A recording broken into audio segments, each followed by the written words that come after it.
తెలుగుదేశం అధినేత ముఖ్యమంత్రి చంద్రబాబు రాజకీయ అనుభవం ఎంతో గొప్పది. ఆయన క్షేత్రస్థాయి నుంచి ఎదిగిన నాయకుడు. ఆయనకు అన్నీ తెలుసు. ఎవరు ఎలా ఉంటారు, ఏ విధంగా వ్యవహరిస్తారు, మాట వెనకాల ఏమి ఉంటుంది అన్నీ బాబుకెరికే. అందుకే ఆయన పదే పదే పార్టీ నేతలకు క్లాస్ తీసుకుంటూ ఉంటారు. తప్పు జరిగితే ఊరుకునేది లేదని హెచ్చరికలు కూడా జారీ చేస్తూ ఉంటారు.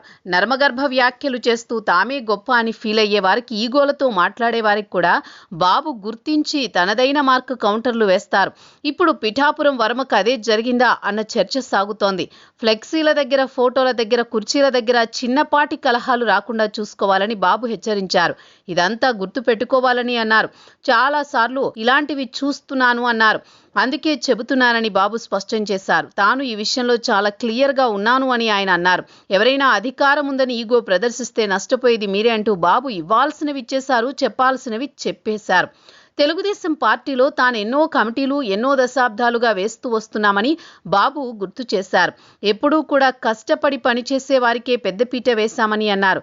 ఈసారి చూస్తే ఒకవైపు అనుభవంతో పాటు కొత్త వారికి కూడా సమతూకం పాటించామని బాబు చెప్పారు. గతంలో ఎన్నడూ లేని విధంగా పూర్తిగా సమగ్రంగా పరిశీలించి ఎంపిక చేశామని చెప్పారు.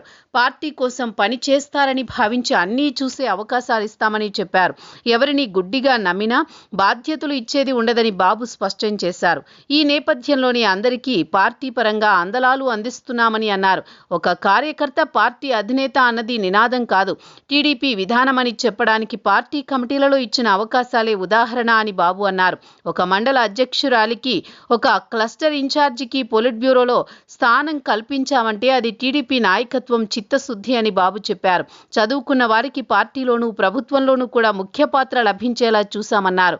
మహిళా బిల్లుకు మద్దతు ఇవ్వడమే మహిళకు టీడీపీ అన్ని విధాలుగా పెద్దపీట వేసిందని ఆయన గుర్తు చేశారు. రాష్ట్రాన్ని పునర్నిర్మించే పనిలో ప్రభుత్వం ఉంటే ప్రతిపక్షం కుట్ర చేస్తోందని వైసీపీ మీద చంద్రబాబు నిప్పులు చెరిగారు.